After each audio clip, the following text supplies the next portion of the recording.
Use that. Twitch to pull up the chat. Show notes on the side. Like that. All right. I'm ready. Cool. I'm ready. Okay. Where are my settings? Record only audio. Okay. Ooh, what you got there? Dale's double shift. Doyle IPA. rules. It's good. It's strong. It's like 9%. So There you go. Okay. right in the mouth. Waiting for this to actually show something. I hit live. Why is it not actually? Okay, there it is. Okay, it's there. Okay. Man. Ooh wee. Gee. I guess we could post that up on places saying, "Hey, come watch us. We're live now." Yeah. All right. I'll hit the Southeast group. Okay.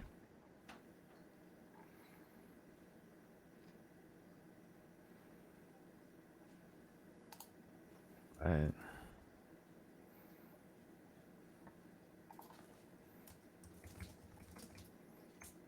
Boop, boop. Skadoop.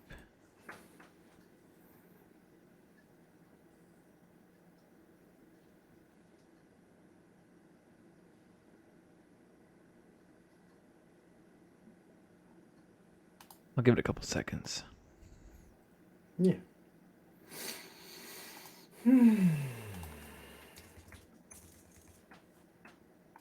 I'll go ahead and mute the stream real quick too while we're waiting.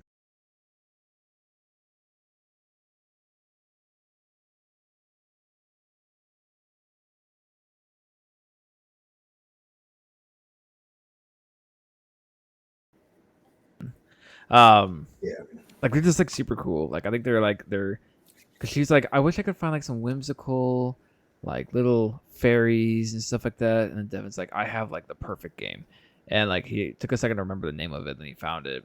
And like literally the definition of the game is like a whimsical fantasy skirmish game. Nice. So it was kind of like, oh, perfect. So it's interesting. Like it works off like how you set up the game is you literally hold 7d4s in your hand and you hold it over the center of the table and you drop it. And that's how you set up the objectives. Like it's like Nice. like you can't metagame that at all because every single game like is gonna be different than the last because of how the objectives fall. Right. So it's like I was like, that's really crazy. Like that's just chaos. Like where's Zane? Nah. Done. And then, like they have pirates, and I was like, I want to play pirates so bad. Like the pirate models are super cool. The goblin pirates at the bottom, like literally has his name's El Capitan, and Okay. it's literally a goblin with a pirate captain hat on, and he's riding a wheelbarrow, like like it's super sweet. And then they have one of them's name is like Swigardy Swoop or something like that, and he's got like this octopus on top of his head, and the octopus tentacles has a hatchet, a pistol, a rapier, and something else I can't remember. While the goblin's hands are like holding like this treasure chest. Like it's just such cool characters. I'm just like, wow, this is awesome. So I'm all in board on like trying this game out. That's super cool. Yeah. I don't know if I could find a game that like my wife would actually play consistently with me. Like it would become very important in my life. Yeah. Well, it's like I think she might actually like that game more than MCP, just because it has fairies in it. I mean, if it lines up with like the things that she wants, you know, Yeah. like to do and to see, and I touched on it when we were in the hotel room, but like it literally is like if you can find something where like she doesn't have to think as much, like not to be rude in any way or like demeaning to women, Well, I but mean, like like, just like for someone who's like committed to a game and really focused on it, like there is a lot of things that come a lot more naturally when yeah, it comes to strategy and tactics. And so if you can kind of if there's games where you can kind of take where the depth out of it to some extent, where like it doesn't matter how deep you go into the strategy stuff, like it just as long as it stays surface, people can Yeah. still have fun. Well, the crazy part about it is that there's actually like quite a bit of depth to it. Um, but like the simplicity of it is like every character only moves like 4 inches unless they have something on their card that says otherwise. Um, Okay. so like there's a lot of standardization that makes a lot of things like really easy to get. And then there's a lot of like the characters are so unique. Like that's where the complexity like the pirates have a monkey and the monkey throws a bomb and like the little thing that we were just doing. Um like the monkey literally like over half wiped out like half of the health pools of all of her models because it's an AoE. It's and like I had like a really good damage with it because it works with cards and like the whole mechanic for damage is actually super interesting. I like it a lot. It's a super fun game, and I really can't wait to play some more of it. But anyways, I think we can probably get started now. All right, let's do the thing. All right, let's do the thing. All right, here we go. Oh, I gotta hit record first. Timestamp. Are you ready? Almost. I like your timestamps. They're just so much more fun than mine are. Mine are just like boring, and yours are like the thing happened. Like you're way too accurate with your timestamps. I just timestamp when I remember to. That's fair. I mean, it gets you in the right ballpark. That's what matters. All right, hitting the button. All right.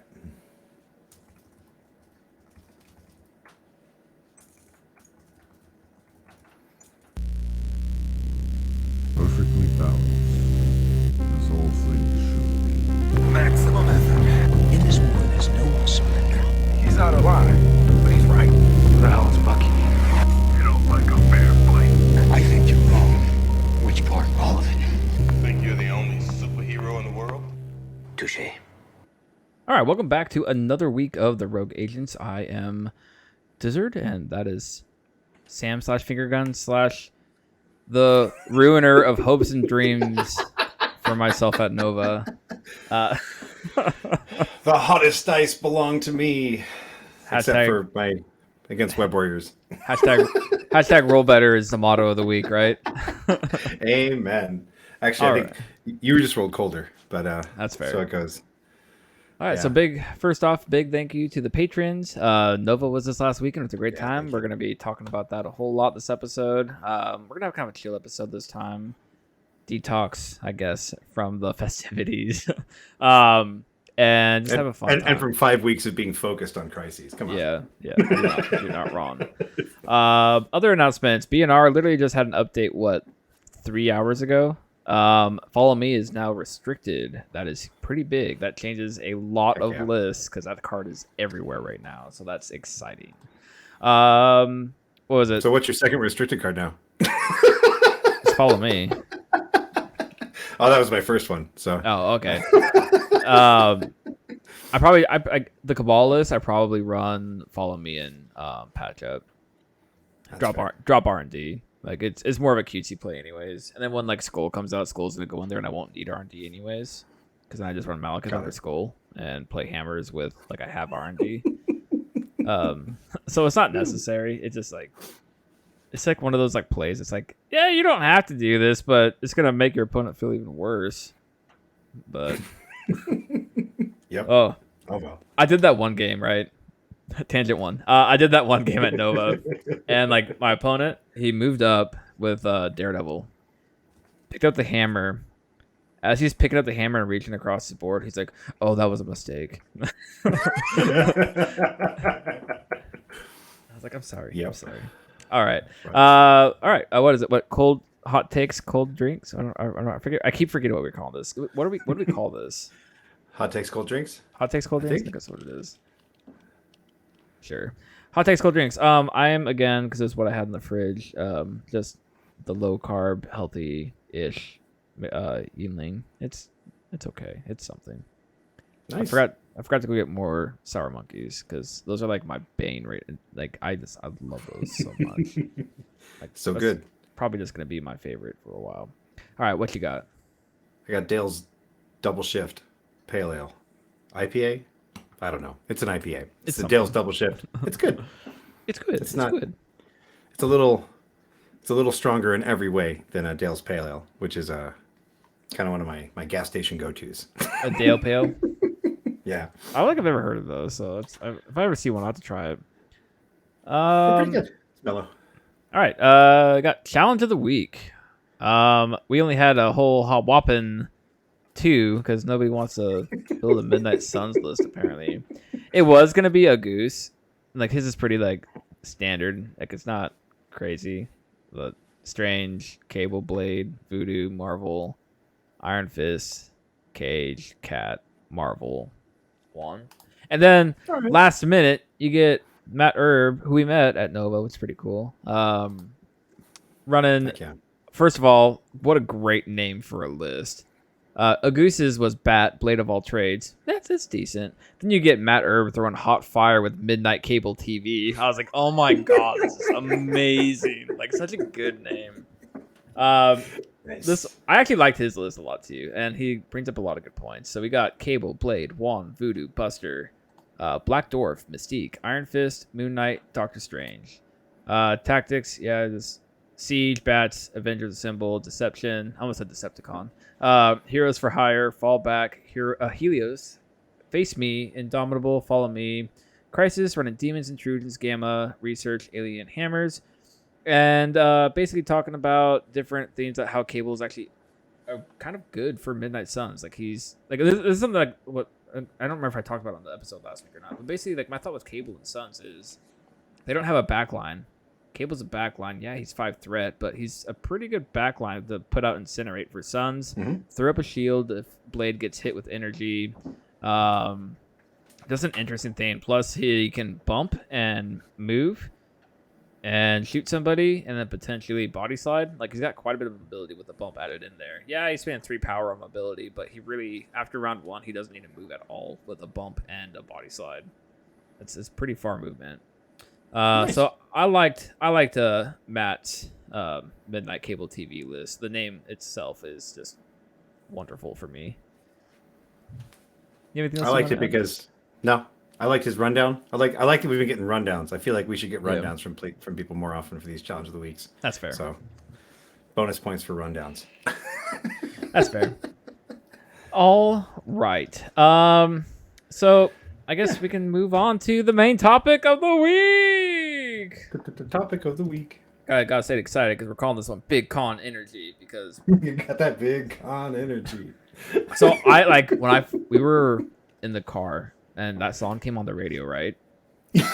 and I'm sitting there and I'm like, are they really saying this right now? Like, Yes. like the best part is like this is like literally on the radio.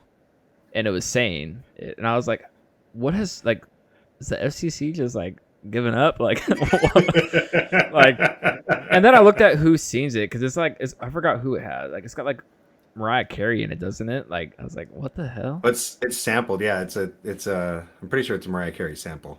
But like every time it comes on, I'm like, "What is this world coming to?" Like, there's literally a song, and like, what does this even mean? Like.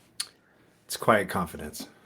It's the nastiest possible way to say quiet confidence. Is it quiet confidence though? Like, I feel like it's like that Tool confidence where the person is just like full of themselves. That's what I think of. Oh no, it's I think that Pete Davidson is the dude that like has this mojo right now. Is like where a lot of this conversation started. Like, I don't know who Pete Davidson is. Pete Davidson's a dude from Saturday Night Live that's like dated attractive and famous women recently, and he's just kind of like a dude. You're like, really? He's with her? Fair enough. Okay, Yeah. Fair enough. I'm sure the wife will probably like hop in here and be like, "He's that guy I keep talking about." He's pretty funny. Is he the guy with like the blonde highlights from like the 90s? Yeah, he did like the full blown like bleach blonde like buzz cut, and now it's Okay. kind of grown out a little bit. Yeah, it's that guy. Okay. Got it.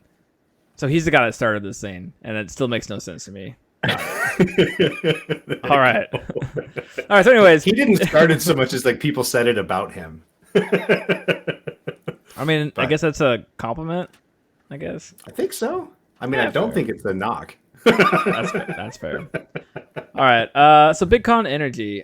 We just got back from Nova, and then Sam did NashCon 2 weeks ago. So Yeah, you got that real Big Con energy, and I'm having fun.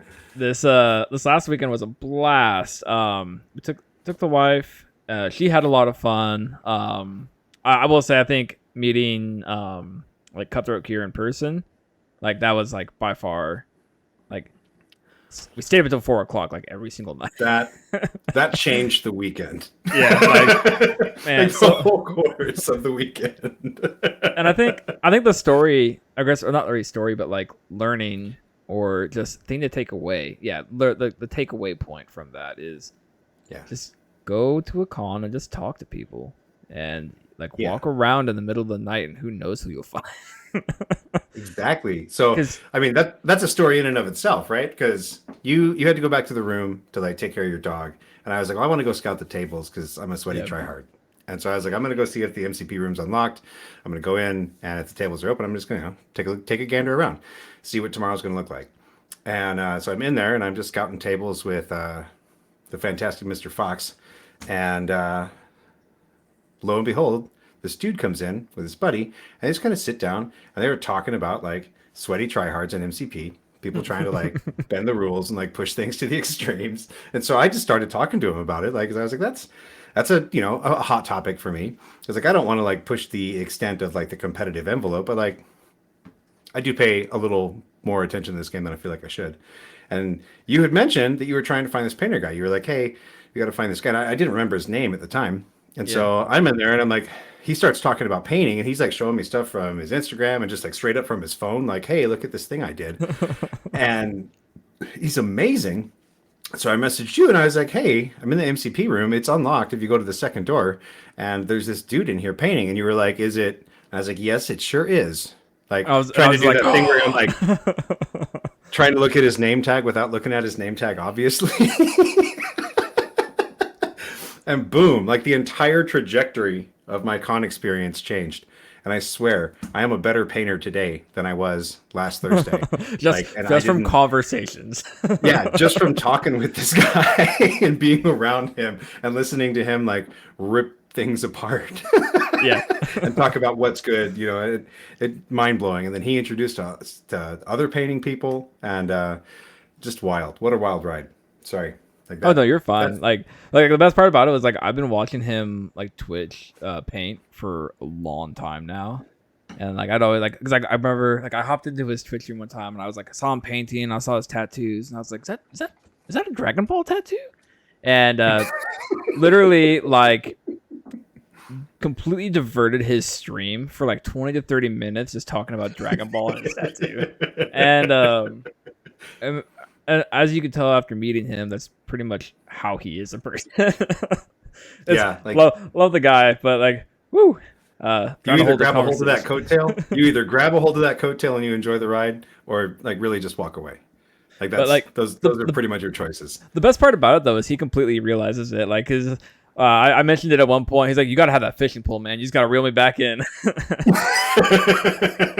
But it's a good time though. Real exciting. Like I said, like staying up to like 4 o'clock basically every single night we were there, just literally talking, and 90% of it was literally about painting and how to become a better painting miniature, and that spewed Sam and I to talk. And sometime in the near future, hopefully soon, we're gonna get him on. We're gonna talk about hobby and painting and how we can all become better painters.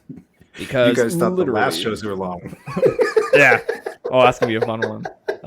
He can talk, but it's such good information though, and I'm really excited to do that. Like literally, like I said, like staying up till 4 o'clock in the morning, literally just talking about painting, how to become a better painter, and like just from those conversations, I feel like I understand so much more. I'm like, wow, I was thinking about this completely the wrong way. So, but I'm gonna stop talking about that because we're gonna end up doing a whole episode on it at some point. That's fair. The only thing that I would say is that like I swear I learned more in 2 nights of just like being in his presence than I have in like 5 years of trying to be a self-taught miniatures painter. And I'm gonna go ahead and just give him a shout out too. If anybody wants to go follow him on Instagram or Twitch, he does stream quite frequently and he posts pictures up quite frequently. It is Cutthroat Cure on Instagram and Twitch. I would highly recommend it. He's a great painter, and he's just a really solid dude all around. So go ahead and give him a follow. All right, so back to Big Con Energy. We have on here first, what makes a con event different? I think you're trying to get with this is like your locals, TTS leagues, like what makes a con stand out? And con, for those of you who don't know, is short for convention, not con man. Yes. Fair. All right. So let's go ahead and discuss what makes a con different. One, that energy, like staying up until 4 o'clock in the morning, knowing you have to be up at like 8 o'clock, 7 o'clock to game and play in a competitive tournament and not be phased by it at all. Like you literally are just like buzzing on this high the entire time because of the experiences you're having, and it's super fun. Versus TTS, I'm gonna hop on my computer at home, maybe crack a beer and click some buttons. Like even like talking about it, like talking about going to a convention is just so much more fun than like TTS has its purposes, but like, oh man, like if I could go to a convention like once a month, I would totally 100%. Oh man, yeah. I wish. Like I don't know. So this is the first convention I've been to in a really long time because like it was like for me it was like I was playing X-wing and then it was like I had Kid 1 and then I had Thing 2 and then it was pandemic and it was like whoa. I guess there's no more of that ever. And now things are kind of roaring back a little bit now, and it's starting to fire up. So I'll say Nova's probably my first like real con because I don't like Nova compared to NashCon is like no offense to NashCon, but NashCon is it's a starter con. Yeah, so it's it really is though. Convention. So like I would say Nova's like my actual first like actual true gaming convention that I've been to. Like I've been to local tournaments, I've been to like big local tournaments, but like Nova is an experience. I will 100% say that. And here's another thing. I will say this real quick before I forget. If you are ever considering taking your significant other, your spouse, girlfriend, boyfriend, whatever it may be, to a convention, just do it. Like she had so much fun. I will say it's probably a lot to do with Cutthroat, but I gotta say, like she had so much fun there, just from like meeting everybody and talking and going out and just enjoying the moments and seeing all the stuff. Like I've been trying since we got together to like get her to paint and like be more interested in miniatures games and trying to push my nerd culture onto her and be like enjoy this hobby with me, and like just trying like for years. And she goes to one convention and now she's like, I want to paint. Like Cutthroat Cure, he makes me want to paint. Like seeing that stuff that he does, and I feel like I know what, like I have an idea now and I understand it a little bit better, and I just want to paint. And like hearing that from her is just like whew. And like now she's got like a miniatures game that she's interested in, and she's got like all this stuff going, and I'm like, wow, that's awesome. So it's like if you ever consider taking your significant other to a con, just go ahead and do it. Like it's a blast and you're gonna enjoy yourself. Like just do it. For sure. Do it. Are you ready to be the gaming spouse at the next like major like Moonstone event? I know, right? That game's tight though. I ain't gonna lie. Like I enjoyed it. It's like we just got done. That's why we were late. Is we were fiddling around with trying to understand the rules and all that. It's a really fun game, and I'm trying to spread the word because I think this game is like so underlooked. Like their official like Moonstone Discord only has like 600 people in it. Oh wow. Like and those models alone should draw like hobbyists. Like those models are beautiful. Like just great sculpts, great resin sculpts. So here's I guess my second shout out is go ahead and look up Moonstone and like just look at it. It's just such a cool, unique game. I love MCP and it's looking at my main game, but we're gonna dabble in some Moonstone for funsies because it's super cool, and I think that game should be talked about and actually like played in the US. I don't think it's very very, very prevalent here. I actually joined that Discord and there was like 3 people. They're like, "Oh, the MCP crowd's coming here now." Uh-oh, watch out. But oh yeah, I got Dojo DV. He was one of the finalists. Dojo is. I need to get my wife to actually come down to the con floor next time. The secret is you trap him with dinner. You trap him with dinner first, and then you just get him out there. Yeah, you gotta. Okay, here we go. Before we get into what makes a con different, still, here's the secret: is you gotta like, instead of just jamming them into the con floor, is you gotta like go out to eat with a bunch of the nerds, so that way you build that rapport, and that way like she or your significant other doesn't feel like alone and in a weird, strange place. That way she knows that there's friends and she's safe and nothing's gonna happen. And once they're in that comfort zone, bam, the floor shows up. Sweaty tryhards everywhere. Oh man, sure thing. That's the other side of the coin. My wife is so excited for me to leave her for LVO weekend, right? Like there's 2 ways about this. Right? Just get in there, get it off your body. Absolutely. And she says, she's in here. She says, "Nerds are the nicest people. They just drink and come up to you like, hey."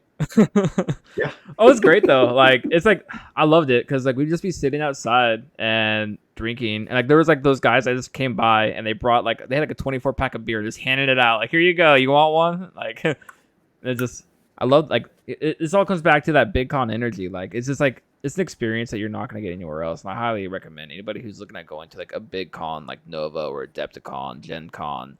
Any of those cons that there's just a crap ton of people, like just go and enjoy yourself. Don't sit and think on it. Just go. Is that my rad dad? Oh, good times. Good times. All right. Let's actually get on to talking points. Right. What makes a con different? I think we kind of hit that pretty well. Like all these experiences that we're talking about, you're not gonna get that at a local. Like you're gonna have fun at your local events. You're gonna have like your competitiveness, you're gonna have all that, you're gonna have your good talks, you're gonna have fun. Yeah. But you're not gonna have like these memories of like, man, I met so and so from I met so and so that I've been watching Twitch stream for the past 4 or 5 years and stayed up till 4 o'clock in the morning. Like you're not gonna have those memories. So like it's just a plethora of just like events that happen. And like played an MCP tournament, and that was like what we went there to do. But I ain't gonna lie, like hanging out till 4 o'clock in the morning outside every single night is more memorable than the tournament itself was. Yes, I had such a good time at the tournament. Like it was so cool meeting, like put so many faces to text names that I see. And, it still gets me. Yeah. Dizzard! I'm like, I don't know who you are, but I like there's so many people that like you're Dylan, are you Rogue Agents, right? I'm like yeah, like I'm so and so, and I'm like, oh, I know your name. Yeah. It's like the first time. I don't know if we ever talked about that on here. The first time that like NashCon last year. I mean, that was how we met. Yeah, that's how we met. Just like that. Like it was literally Sam's like, "Dessert," and I'm like, I don't know who you are. I'm Sam. Oh, I'm Finger Guns. Yeah, it was like I don't know, like Sam, Finger Guns, and I'm like, oh, I know exactly who you are. And I'm probably gonna have a lot of loudnesses on this one compared. I'll be just like you now. How I Met Your co-host. Good times. But again, like we wouldn't have. I mean, like TTS helped also, but like we wouldn't have like met in person ever if it wasn't for a convention. Yeah. It's I think one of the things that makes a con different than like, local game store day, even if your game store has like multiple events running at the same time, it's so different when you walk into a place and it's so many like-minded individuals. Like I feel like Nova is like primarily miniatures, wholly miniatures. And so like this was the biggest miniatures convention I've ever been to, because I haven't made it out to Gen Con, but like I feel like Gen Con's even a different animal still from this. Yeah. And then I can't go to Adepticon because of my career path, as I'm too busy during that time of year. But like this was like, all right, this is perfect. This is like right in a great window, and it was absolutely amazing. It was the biggest con I've ever been to.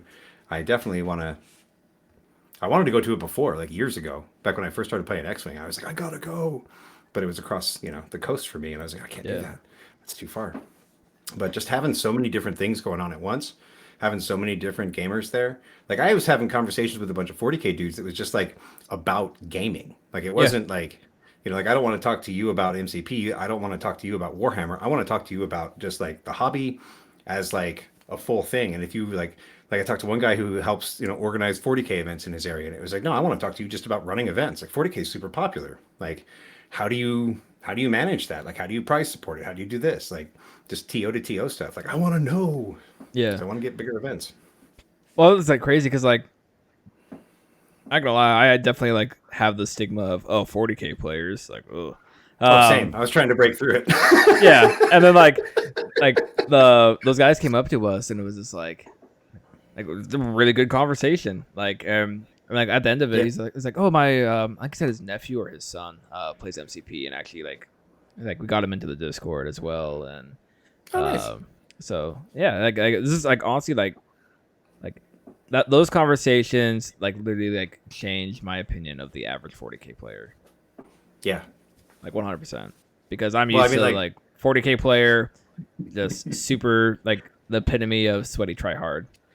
For sure. And like of those guys that we were talking to on Saturday night, like I'm pretty sure the one that did the best went like 3-3. Not to like just not to denigrate Yeah. them in any way, but like of the sweaty tryhards, like going 3-3, like that's I believe that you're a sweaty tryhard, but at the same time you're not the sweatiest. Yeah. You're non-toxic. Yeah, that was good. Good. But like again, like what makes a con event different is like it's really just comes down to the memories. Like you really think about it. Like I'm never gonna forget this weekend, and Mhm. like ever. Like it's basically gonna be the weekend that sets my wife down the nerd path of true nerdom, instead of like dipping the toes in the water and playing computer games, and occasionally I'll play MCP, and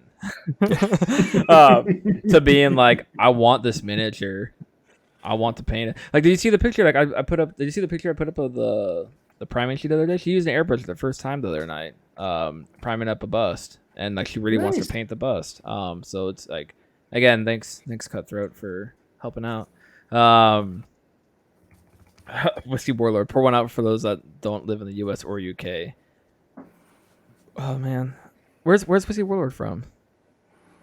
Down under. They got Down- what, down CanCon? under. They got CanCon down there, don't they? Oh golly, Is that what it's called? I think it's I've called seen some pics from CanCon. their events, and they're just waiting for Kingdom more Con? people to Is show it up. Kingdom? Like, I don't. they're God, what gorgeous. is it called? They have a big convention down there, and now I can't think of the name. Whiskey Warlord, please help me out. Because CanCon sounds like it'd be something from Canada. Hardly a con, but yes, CanCon. Okay, so CanCon sounds like. Sounds like NashCon. It's fine. So yeah, I feel like it's probably better than NashCon. Let's be real, because it's Australians, and Australians are awesome people. I mean that from the bottom of my heart. Like I've worked with quite a few Australians, and every single time it's like I love working with Australians. Like, it's great people all the time. Nice. Anyways, where were we? What makes a con different? I think we can move on to the next one. All right. So before you go to a convention, you got a bunch of prep that you got to do. We covered this before. But maybe a quick recap is what you put in here. So prep. I put so much prep into Nova. Like, I have been grinding games out like no other, because I'm like, I'm going to go to Nova and I'm going to place. Did that happen? No. Do you know why that didn't happen, listeners? This guy. and strength of schedule problems, which Didn't- was also didn't- I also helped you.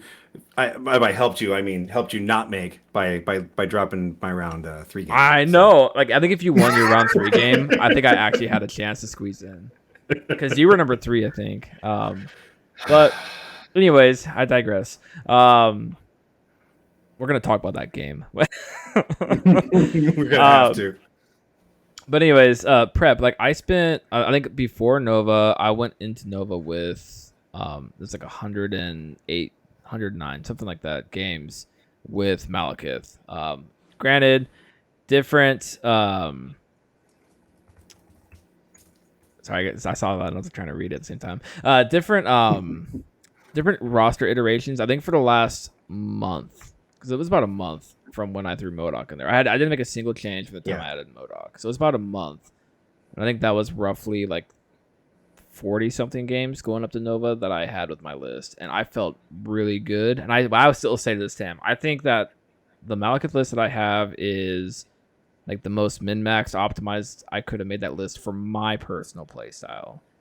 Like it might be different for you, it might be different for the listener, but for my personal play style, I was happy with that list. Like I was 100% like, this is like a highly competitive list. It's gonna have issues getting beat, and sure enough, gets beat to a leaderless bullshittery. All my other games were great. All my other games were so good. It was like I felt like, looking back on it, I feel like I played like probably some of my best MCP. Like I hardly made mistakes during it. Like I can't really think of anything that was like, man, I wish I didn't do this. I wish I didn't do that. It was very much like, I made the best moves that I could in the situations given. Even in our game, I feel like I don't really know what else I could have done differently other than just roll better. Like rolling better would have been huge. Yeah. But anyways, talk about prep. I put a lot of work into it, and I went into Nova being like, I feel prepared. Like I don't feel nervous. I did feel nervous because I was watching like the day one, and I was like, why is Malekith losing? Like, was this like soft nerf on Cloak of Shadows like that big that I am not seeing it? And it made me worried, and I got into it, and I was like, this is great, doing good. But prep, do you want to mention your prep mistake? So I didn't do anything. I did zero prep. No. I'm talking. Well, I mean that too, but I'm talking about your preparation of packing your bag. Oh, yeah. So I completely forgot to bring a card, and got lucky. So I got lucky by finding what I needed at a vendor. Got to buy the entire expansion, and then got even luckier in that somebody who was kind of in our extended group, shout out to patron Joey, I got to get rid of it before I left. So I didn't even wind up with like an extra Luke Cage and Iron Fist that I got for Heroes for Hire, because I did definitely bring my Luke Cage, but I sure didn't grab his card. So sometimes you think you've got him in this stack, but they were actually in that stack, and then you grab this stack and you put it in your bag without checking it, and then you leave, because sometimes that's what you do, and that's what I did. So be careful about that kind of stuff, because you are traveling. Sometimes far. Yeah. So sometimes farther than you expected, because I had accidentally looked up directions to Richmond back when I booked my hotel room and bought my con pass. Oh no. And I thought I was looking at like a 6-hour drive, and it turned out to be 8.5. I had a blast. Not going to complain. Might have looked at the 90-minute flight instead. But instead of that, I got to spend 8.5 hours with my brother, just driving and chilling and talking about X-Wing and Crisis Protocol. So that was fun. Yeah. Some other prep stuff that I think is definitely worthwhile mentioning is it might be worth calling the hotel and understanding how their system billing works. practices. Yes. I had to do that for my rental car and for the hotel. Just like before I like checked out, I definitely went and had a long conversation with both of them just to be like, just need to confirm some numbers here, because the numbers that I got messaged on my phone were a whole lot larger than I expected them to be. Oh yeah, like, well, it's like, here's the thing, like, especially like a con hotel. I mean, kind of. They're not known for their continental breakfasts and amenities. No. They're very nice hotels. It was a good hotel, but it was like, it was like you had the fee for the hotel, which is what all I thought I was going to be paying. And then they hit you with, there's a deposit that you won't get until like a week or two after. And then on top of that, there's a mandatory valet parking. Like, yeah, that one was a surprise. Yeah, that one I was like, what? And that was not light at all. That was a very very interesting one. So like, I honestly, like, prepping, call your hotel ahead of time, and like Sam said, your rental car place, and double check to make sure that you understand all the fees that are happening due to this, because man, You got $5 off breakfast? How did you get that? They ate breakfast there and told them they were part of the con. They were like, "Here, have breakfast for $5 less." Well, I mean, that's like another thing too, is like understanding the deals you can get because Yeah, it was also like the valet parking was like half off, which made it like tolerable. yeah, It was still crazy, but yeah, like understanding the expenses and actually like knowing what expenses are coming out instead of planning like, like we got like this and we can like go out and do this, and then all of a sudden you're like, I'm out almost $200 that I wasn't expecting because of hotel fees. Like it was insane. So understanding that is great. Okay. What else we got in here? Travel and how there's different than getting ready for any other type of events. What do you want to talk about? I think we kind of hit that pretty good, don't you think? yeah. I mean, just understanding that travel has some extra elements to it, right? So it's not just cost; it's also time. It's distance from where you are. Like if you forget something, if you're a moron like me and you forgot what you thought was a key and integral part of your list, and then you don't use it all day, but you still felt like you needed it. Like that's the kind of thing that you can't just run home real quick before the event starts and grab. You got to find it somewhere. So now you're dealing with valet parking, checkout, a drive across town, and things like that. That's even if they're open, right? So hopefully you're at a big enough con where they've got a vendor selling your game, and you can sneak in there an hour before they open, and they just happen to still be there and willing to help. I think another thing for prep is if you plan on doing anything outside of the con, you might as well just throw that away. Because we were gonna go check out DC like on that Friday. We were like, we're gonna go check out DC. We're gonna go this. We're gonna go check out Arlington. And yeah, that did not happen at all. We tried to go check out Arlington like Monday, and it did not work. Like we were like, we're tired. Like let's just go home. Like, Arlington was an important part of my trip because of my brother, and so we did check in through Arlington on our way out of town, and it was well worth it. I was kind of surprised at the level of tourism at Arlington. That kind of blew me away. Like I feel like that's the kind of place you go because you have something to do there. But I mean, whatever. Granted, we're only like 2 hours away, so that's fair. You can get there another time. Yeah, well, we could do that another weekend. So yeah, like making realistic plans for stuff going on during the same time as the con is probably worthwhile. Yeah. So at NashCon, like I brought a bunch of Champions decks, and I had like this whole like hopes and dreams things where I was gonna like get out and see Nashville. It didn't happen. I also didn't have the same kind of big con energy at NashCon as I did at Nova. Because at NashCon, I was practically like straight laced, like 'cause I was tired. My family had been sick in the week coming in, and so like I just wanted to like rest, and like I didn't want to party because I like wasn't sure if I was gonna get sick, and I certainly didn't want to. No, the real reason is because of one individual. That's the real reason is that's my wife. Yes.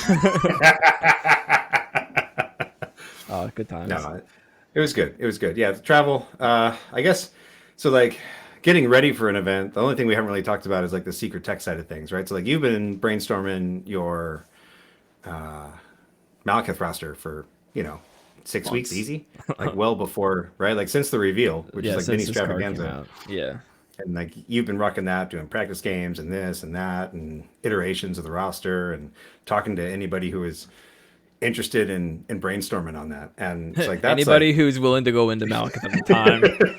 Yeah. You want to play Malekith? No. Right? It's like that's secret tech, right? And like my secret tech for NashCon was literally like I just didn't want to like broadcast too hard that I was going to play Asgard because I didn't want people to play against it. Yeah. And that's really like all like a lot of secret tech is. You're trying to bring something that's going to surprise people, kind of knock them off the rocker a little bit, and like, oh wow, I was expecting to play against a bunch of Avengers, and now I'm playing this, or whatever. So I'm kind of different opinion on this because I don't really think secret tech is really like anything at all, to be completely honest. Because some people say secret tech, and it's like, what are you taking? Oh, I'm taking a standard like Midnight Suns list. And what's those 7 affiliated Asgard characters? Yeah, so it's like I get what you're saying. So it's like secret tech isn't really secret tech, other than the fact that like you yourself are bringing this list. Which is honestly kind of hard to do as like a content person, because it's like you want to talk about what you're doing and what you're working on, which Mhm. we do very openly. Yeah. Here is what I'm playing and taking a Nova. Look at my list months before it happens. um, so it's kind of like I don't know. Like to me, like secret tech is almost kind of like a falsity of a statement, just because like what is a secret tech in this game? Because if you are going to a con to play at a highly competitive level, there should be no secret tech out there because you're preparing for a convention and you played into almost everything you possibly can to make sure you are Mhm. as ready to take the gold as you can. Um, The secret like tech is how you play it to some extent. I could see that like the play style, but like that could be said as far as like me playing my games in like in a closed group that not many Mhm. people see my play style. But I don't know. I kind of like fly by the wing, I guess, where it's like I play every game different as and do what I need to do as the situation comes up, and not really build a game plan other than in the moment. This whole like evaluating the board state constantly, like I don't know. Yeah. Maybe my secret tech is like the mindset that I take into a game. Maybe. I mean, follow me here though, right? So I agree with you about like maybe secret tech's not actually like all that secret. Like I think that to some extent it's the way you play it, it's your approach. It's maybe like one or two pieces in your roster are really where the secret tech comes into So play. Omega and Sinister. Yeah, right. Like so your secret tech was Omega and Sinister. My secret tech was bringing Supergiant and Luke Cage, right? Like they're they're pieces that maybe don't always show up in Black Order. I don't know. That's what I was kind of looking for at Yeah. Nova. But I think so. Number one, secret tech for me comes from like Magic the Gathering in like the late '90s, Yeah. where like the internet was nowhere near as prevalent and it didn't dredge quite as deep across the spectrum, and so a lot of things like you had concurrent development of like really solid decks that would happen, but you didn't really have a lot of foreknowledge of what this amazing deck was going to be. And I think that my slant on secret tech kind of comes from that. But I'd say in your case you do have some secret tech, because if you read the article that I'm sorry if her name's not Peyton, but Peyton Priest Yeah. wrote out, Peyton. Yeah.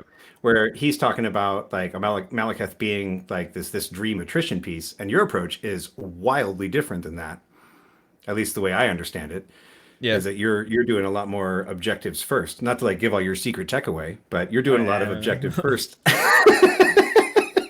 kind of stuff. So like you're the secret tech to your roster in a lot of ways, the way you play it and So the I choices can that see you make. that, but like I don't necessarily think it's really secret tech as far as like understanding a certain person's playstyle. Like you look at like we say this all the time. Like if I make a list and you make a list and we hand it off to each other, we're gonna play both those lists considerably different because of our Mhm. play styles and how we look at the game. Um, I very much looked at Malekith and I started him out like, hey, I'm gonna go like he's a great attrition piece. I'm going full attrition. I want tanky forward threats that are gonna contribute to this attrition plan. And I kept looking at it and I'm like, every single time I play, if I get to round 5 or 6, the game is extremely hairy. Like it's just like on the skin of my teeth. What do I do to change this? And it's like, why don't I just play scenario? Like let's turn this into a scenario list and get those VPs rolling. The only person you'd really kill and stuff is Malekith. So go play scenarios with Malekith. Like I basically turned my list into a solely attrition piece list into having 7 out of 10 pieces being displacement pieces and control pieces, and basically playing Malekith like a Web Warriors list, which was really kind of funny. Like I had 2 games over Nova where I made like less than 5 attacks over the entire game. Like it was all about displacements, and all those attacks were basically Malekith just throwing people off points. So yeah, it's Yeah. very very interesting in that aspect. So Did you yeah, miss I any could see throws? that. I could see. Did you miss that. any throws all day with Mal? Ferocity throws? I think there was one. Okay. Oh, How did- okay. Nice. Thanks for handing out. That is a good thing. That was the guy that ran. I don't like saying people's names if I don't have to. Just for like, just to say like I think your own personal anonymity. Basically, the guy that ran Nova is saying that Nova next year is going to be in DC proper, which is actually pretty cool. So that's awesome. So that's awesome. All right, where are we at? personal expectations, Personal right? Because like expectations. that's the big one that we've talked about with tournaments in the past. Is just Yep. kind of like when you go to when you go to any event, you got to What have a is your set of goal? What is your expectations. Yeah, like goals what are for you your trying to do? roster? Are you there to win? Are you there to prove a point? Are you there to, hit 500 because, you're on your way up? Are you there to like just get one win? And like I heard people say these things all day. Like I just want to get one win. Yep. Usually that one comes in later. That's where I want to talk a little bit about stretch goals and backup plans. But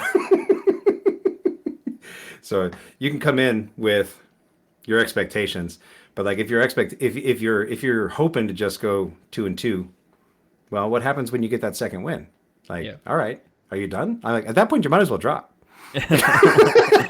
No, you got to have a stretch goal, right? So like now what's the goal? Is the goal at 2-0? Is it to go 3-1? Is it to, make the cut, or is it just keep winning and win the event?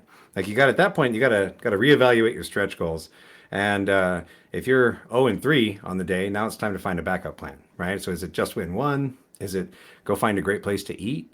Like what's your next step to make sure that you still have a good time at this thing? Because like let's be honest, you probably traveled there. You paid good money to be there. You are there with other people who may be doing better or worse than you, and you still want to have a good time because you're giving up your weekend for this. So go kill it. Yeah. I think again, like the TO that ran it, like just put in the chat. As a side note, I was super happy that the tournament was nearly 100% painted. I Heck think from what I saw, like I didn't think I saw that many that was unpainted. Like you said, like nearly. I don't think I 100% saw a painted. gray model all day. Yeah. Like maybe I You got can say my lucky. name. All right, his name's Ryan. He's so much easier. T.O. Ryan. T.O. Ryan. Honestly, like I was giving like it's not just because you're here, but like just amazing job. The event ran super smooth. Really can't wait to see what happens next with MCP and Nova. Like honestly, like the guys that put that together, Ryan and like his the other guys that helped him, I can't remember their names now. But they put out like amazing prize support. Like granted, That was the best pricing I've seen. Good yeah, job, guys. like I will say like they busted their ass to make sure everybody got something that came to this event. And he says John and Sandro. All right. So really big kudos to the guys running Nova. They like literally everybody got something plus something. Like I swear, like I can like from anything from OP kits to models to I don't know what 30 different New York building kits. Heck Like yeah. oh, it was great. Like just amazing prize support. I know he said that they're not trying to they're not trying, but they're not going to be able to get that much next year. But like the fact that you guys were able to pull off like that much prize support to ensure everybody got something is just amazing. Heck yeah. Like Hope to it's see more great people to there see next that. year. Me too, man. I bet you guys could fill 64-man heats. Yeah, Just saying. absolutely. Also, 64-man heats. I put it in the Discord, but probably one of the best MCP first place trophies I've ever seen. They went and got literally like a wrestling belt and made an MCP wrestling belt Yeah. for the champion. Like that thing was awesome. Where's the board I want? It's actually over there, Off camera. off camera. Fully Yeah, put they. together, fully ready for a game right now. Yeah. It's actually. I have yet to be unpacked from Nova actually because I made the mistake of not taking leave past Nova, so like I went right into getting ready for work when I got home. So that's something. But yeah, like man, I got a Quinjet. I got the they literally. I'll put pictures up. I want to put together like back up how it was and put pictures up. But they literally built one of those 3D printed, handmade, a lot of love put into painted terrain, and they raffled it off. And I was lucky enough to win it. So I really grateful. For Obviously, it was the tickets that I gave you for day 2. you're not wrong. That got you Except for that ticket, I'm not gonna lie. So like that ticket had nothing to do with that. It was a whole new round of tickets. Okay. All right. Yeah. Sure it was. I'd say that too. Granted, you didn't give me any tickets because you lost yours.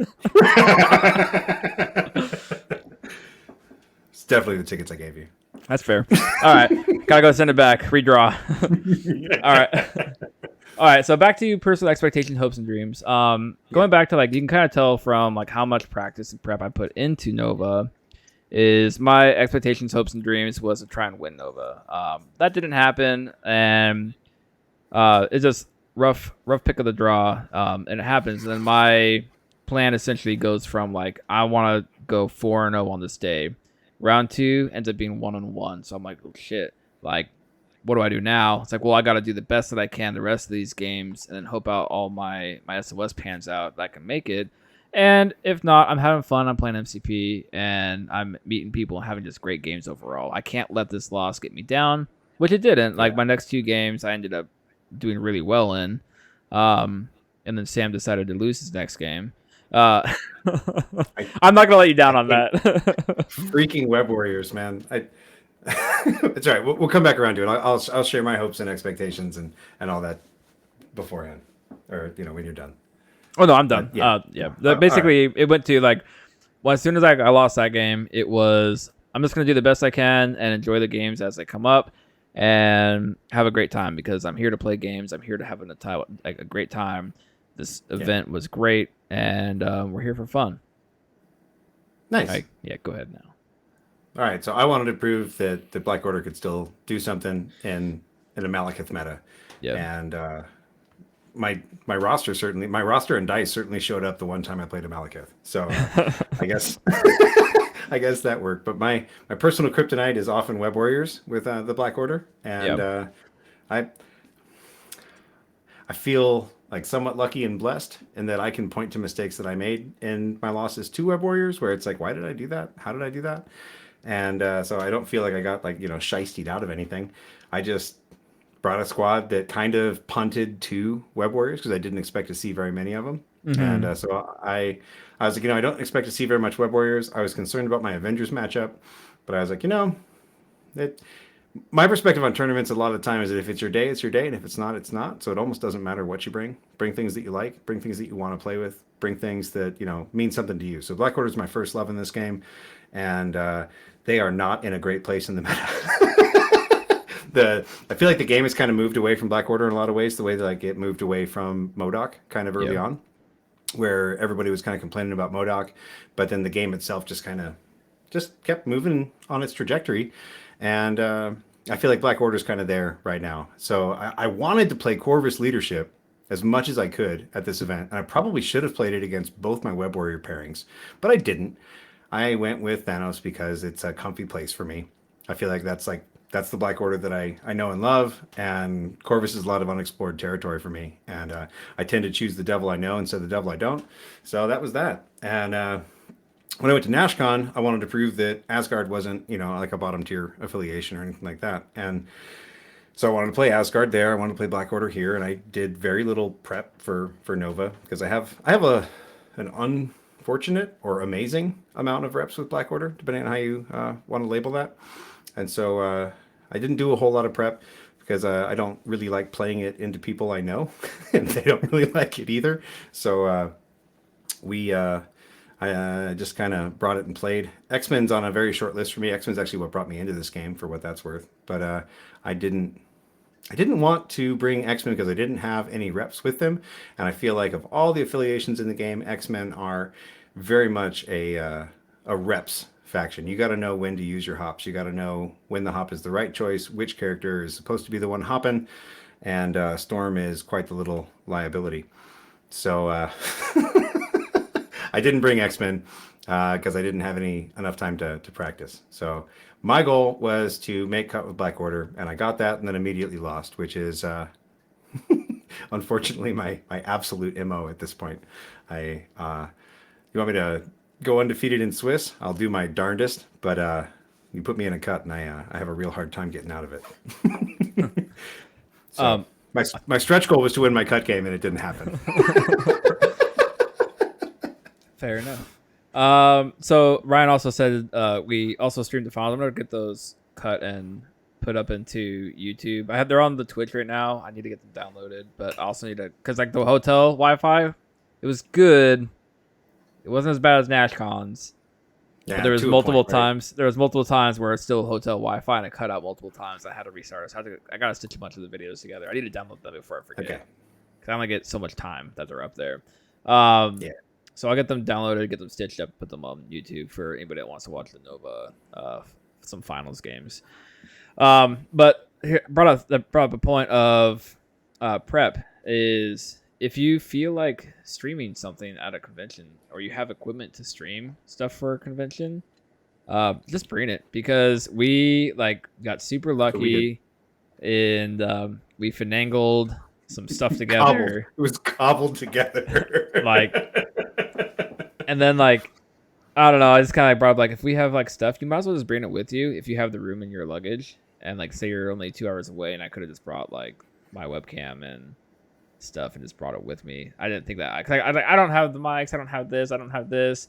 If we had just like, if I just brought it with me, probably a little bit cleaner setup, but it worked. We were able to finagle something together with like with Joey stuff. It was a GoPro into an iPad into a laptop. 8-year-old laptop. It worked. But like, seriously, like people love watching high competitive games, so might as well bring equipment if you have it, and who knows, maybe it'll like save the day for people trying to stream it. So absolutely. All right. During. Yeah, I mean, during your actual event, during the con, right? That's a whole nother like moment of energy, right? Because I didn't expect to be up till 3 o'clock in the morning, 4 o'clock in the morning on Friday night. I didn't expect to be. Do you mind? Do you mind if I? Do you mind if I? Saturday. Oh, okay. So first of all, when I was falling asleep in class. Yes. Standing up. Yeah, that's fine. We're talking about painting, and we're getting shown a couple things like, hey, consider this, and then we all like look behind us, and Sam's like literally standing up, just.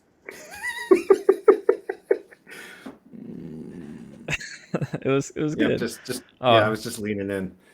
I left shortly after because it seemed like it was time to go. Oh, it was a good time.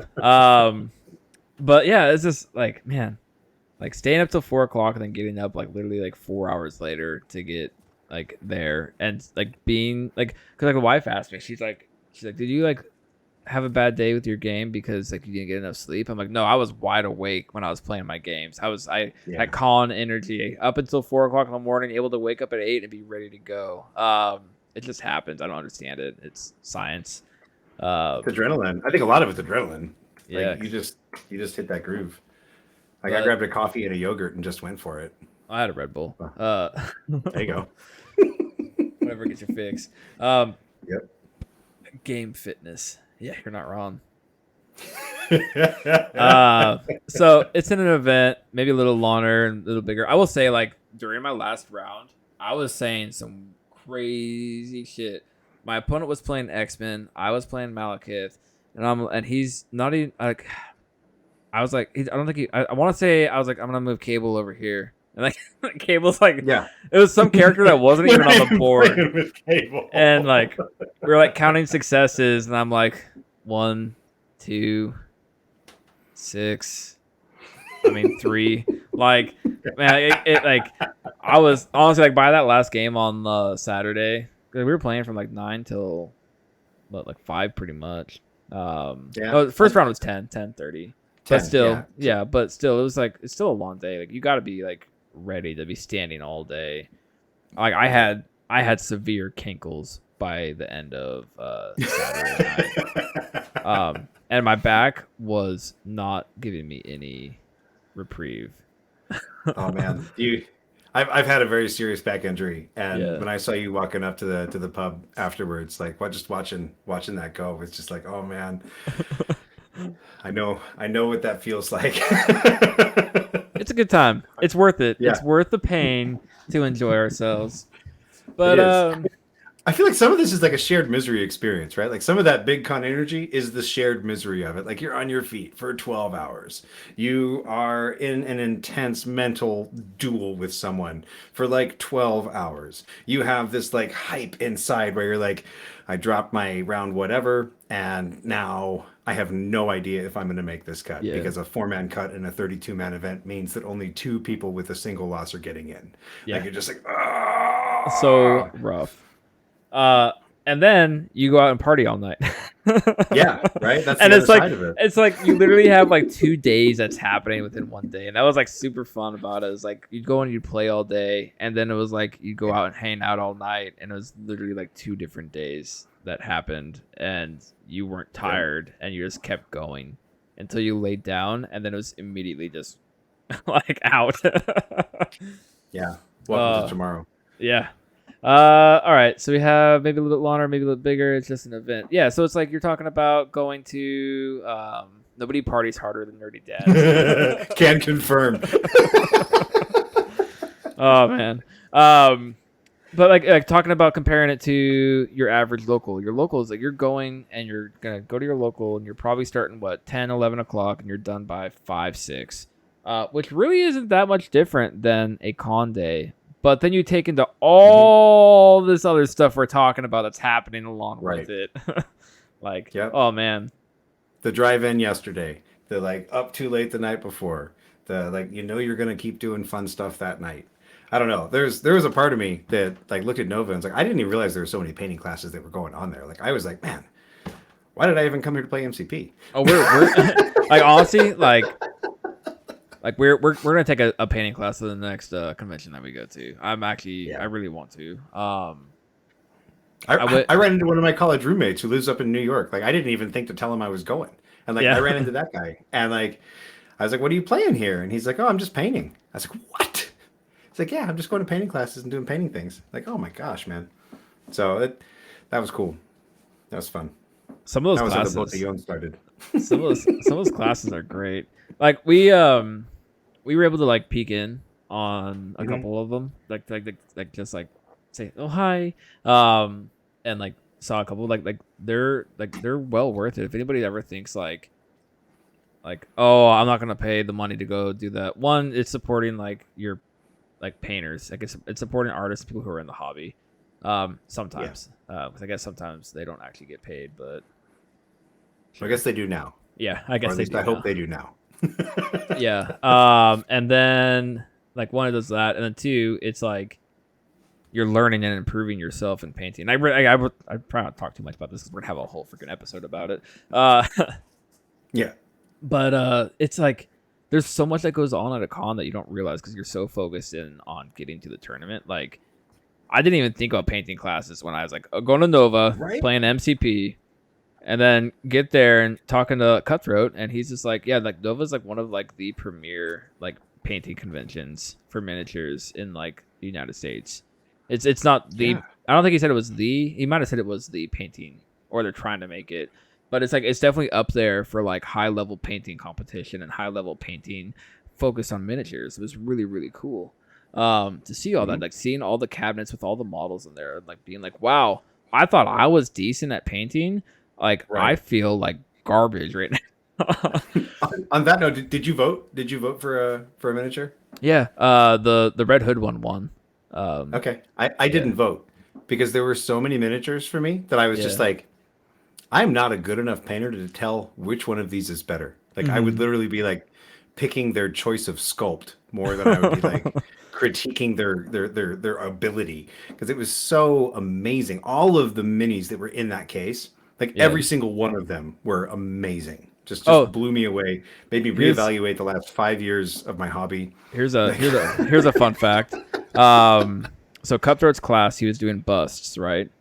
And one of the people that took his bust class entered the piece that he did the bust class with, and took second place. Like it was like second place journeyman, I think is what it was. Don't quote me on this. I don't remember, but it was like no, that's amazing. Literally, like took a class, entered that piece, and won second place journeyman with it. Like that's insane. Like if you ever thought like improving your game with painting, like take a class. Like I'm planning on it. I want to improve myself painting. You should too. Support the hobby. I'm inspired. Like I am inspired. So I'm excited. Like I just want to paint right now. But I'm still not inspired to paint Clea. Fair. But I definitely put a Zemo that I've had sitting around for a while, because I have a couple extra Zemos, because I got one from a guy who sold out, and then I bought one that was just a Zemo by himself. Yeah. So this is the one that I bought from somebody else who'd already primed it. And so I was like, man, I just want to like paint because I have my Zemo is non-traditional. He's wearing he's like punk rock Zemo, and I put this I call it the Disney Plus roster together, where it's like everybody who has a name in a Disney Plus show is in the roster plus Zemo, but I wanted to put a Zemo that looked a little bit more like he did in the show instead of my punk rock Zemo. I mean, so he's in a Disney Plus show. He's just not in the name of it. Oh, okay, he has the most. So he won because. Oh, thank you, Whiskey Warlord. He's still my favorite too. And it's going to feel really weird to not have him on the table while I'm playing Zemo. But I wanted one that had more of like the Disney Plus show feel to it. That's fair. And I'm definitely my wet palette looks a lot more like Cutthroat Cure's color than he did for Spectrum. Spectrum. See, I wasn't falling asleep in class. I was just, it was the end of my day. It was time for me to go. I was paying attention. I just couldn't be there anymore. That's fair. All right. What's next? We got just an event, your crew, your con friends, managing the con as much as the event itself. I think we're good. Okay. Expectations revisit. Kind of did that. Back up at stretch goals. Kind of hit that. After a round, decompress. Don't let the loss, if you took a loss, beat you up. Like after our. Okay, let's talk about it. Let's talk about the dreaded. All right, let's talk about the match. Let's talk about that. Let's get a timestamp in. All right. One. We're waiting. It's like we play round one. Had a stellar round one. I think you did. You had like a close round one, didn't you? My round one was debatably my hardest round of the day. Like outside of like our game was tough. Like every game I played was tough. I remember when we walked to lunch. Like I was just like, man, I feel like that was my hardest game. Like that was my easiest game of the day. Because the dude was playing some absolute jank that everybody could throw, and he just kept throwing Thanos into everyone, and it was like, this is terrible. I don't like this. And then like my round one, I felt bad for the guy because I don't think he'd played into Malekith yet, and he was the friend of Sweet Summer Child. Yeah, and then he was like the friend of like he was like in our hangout group, like, and I got paired against him round one. And literally turned into me playing complete scenario Malekith. I made like 2 attacks that entire game, and I felt terrible. Like I didn't like. I'm guessing both of those attacks like dazed someone too. No, it was like I think Okay. I had only put damage on Venom. I dazed Venom, and that was the only damage I put on anybody. I think I put 1 damage on Gwen later, but I literally the rest of the game I just spent running around and doing displacements. Literally, you would have thought it was a Web Warriors game, but with Malekith holding a freaking senator, and running away round 2 with Black Bifrost because that's why Black Bifrost is the best Malekith card. Anyways, I digress. So we go to lunch. We went to also side note. Again, if you run into people who have been doing the same convention, the same place for the past 10 years, ask them where to eat, and you will find the best places to eat. Amen. Because we went to this one place, it's a Mediterranean, like basically Mediterranean Chipotle is the best way to describe it. And it was so good. It was a lot spicier than I was expecting, but I guess it's Mediterranean food, so I can't really complain. And the rest of the day, my mouth just tasted like garlic. But it was good. Your opponents all appreciated it. And then we get back. We get back from lunch, and we're sitting there, and in my head, the whole entire day, I'm like, man, I'm probably gonna get paired into Sam, and I'm like thinking like the whole entire like Princess Bride scene where it's like, I hate to kill you, like that was like playing in my head over and over again, and then you're like standing next to me, and you're like, all right, let's do this, and I was like pairings are up. I'm like, oh, okay, cool, pairings are up. Not like understanding what you were saying. Well, I walked into the room like 30 seconds in front of you, and I got like 3 looks from people I'd talked to earlier, and they were all like, it's you and Tizzard. And I was like, oh, all right. Well, and then I catch up to you, and you're like, all right, let's do this. And I'm like not even like loaded Longshanks yet. And I get it loaded finally, and I'm like, oh, that's what you meant. Okay. And then we get up to the table and we roll off, and you gave me extracts, and I was like, okay, that's fine. That's not bad. And then I draw senators, and I'm like, oh, this is gonna be a good game. And then I see scoundrels, and I'm like, all right, this is doable. I can I could do this. I'm just gonna have to go with the 4 wide at 14, and debatably it's probably like the wrong decision, but I still think the 4 wide is decent. Anyways, I digress. And like, damn Malekith, if you could roll a single freaking block, like round 2, Corvus just hits his flurry triggers. Proxima sets him up. Yeah. Like, the crazy thing is, like, you had to send a lot into it. Like, your dice were not hot. My dice were just not there. Like, It was ice cold. The one like actual hot roll I had was like 7 into 4, and those were the only 4 blocks I think Mal rolled the entire game. Yeah, he had them all in one roll, and that was just that. Like, I lost. Like, Malekith didn't get around 2, didn't get around 3. So as you could tell, the game did not go very well for me. However, I almost pulled it out. Mystique almost saved the day. If she did 1 more damage to Proxima, and which we had to unwind, right? So like that's an important one. Is like, know your cards, pay attention to your stuff, because I got super excited because I was like, I'm gonna recalibration matrix on this martial prowess turn with my Proxima against Mystique. Against Mystique, right? And so like the attack came in, I martial prowessed it, and like it was going to be a daze on Mystique because you only had like 1 or 2 health left, and it was going to be a daze on Mystique, and like we had to be like, oh wait, stop. How much was it? All right, I'm taking 3.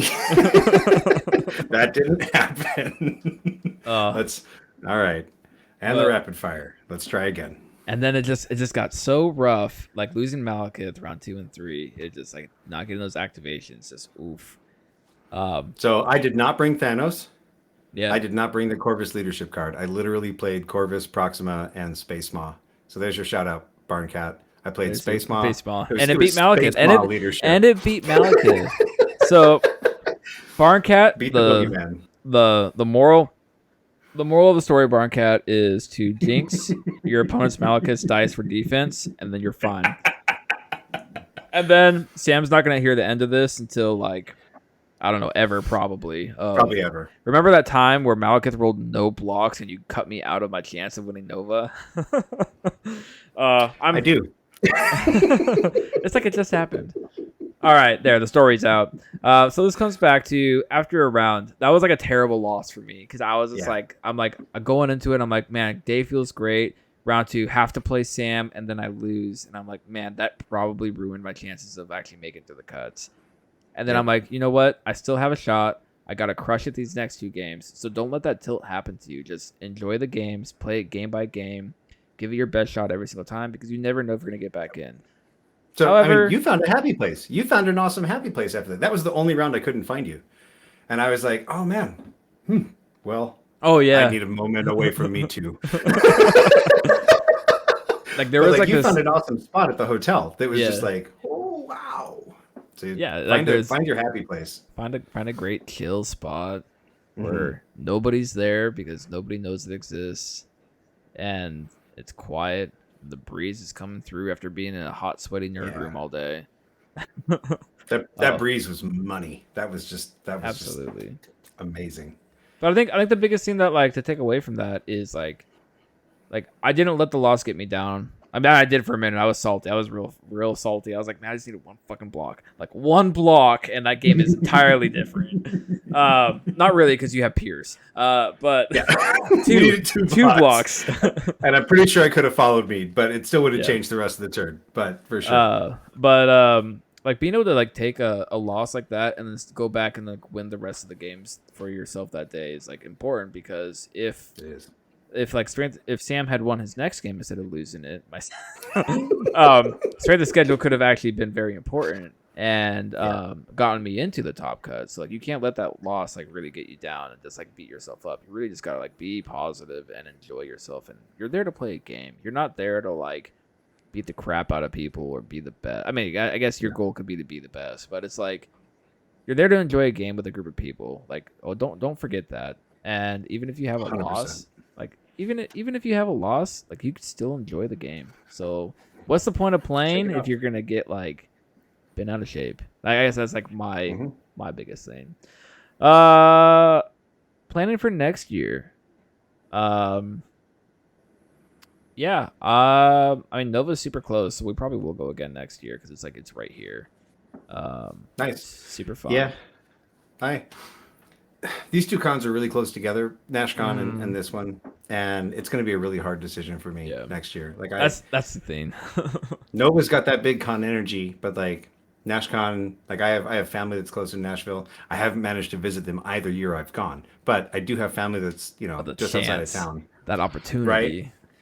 Yep, exactly. And then NashCon's also got there's a real shared misery element to NashCon because it is a small place. I don't know. I heard some rumors that NashCon might be trying to move off on its own. So if they do that, hopefully it's at a different time in the season and I can it's spaced out well enough and I can manage both of these. But I That'd be had really to cool. Yeah.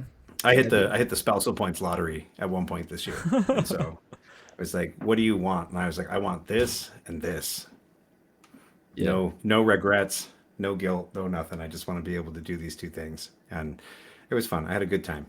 If you could only go to one con, which one would it be? Honestly, like if I had to choose between Nova and NashCon, like I love the people at Nova and I love the MCP event at NashCon. Yeah. I'd honestly probably pick Nova, to be completely honest, just because of the fact that like I really want to take a painting class, and then I think the wife enjoys Nova more, so it's kind of like a win-win because she's gonna go there and enjoy Yeah. it more than going and like seeing like a bunch of World War II and historical miniature stuff versus going and taking painting classes and being able to play MCP.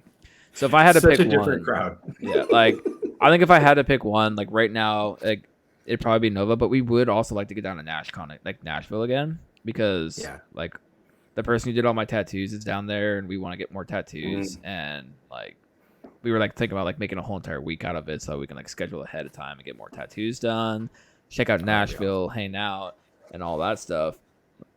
But I think like her experience at Nova might alter that next year. So I would like to I hope they move NashCon to a different date. If they can yeah. do that, if it splits off It's on its it's own, in such a that would weird be awesome. spot. It's in such a weird date. If they can make it like, if they could make it like even July, that'd be better than August. Like give it like a whole entire month break instead of literally 2 weeks.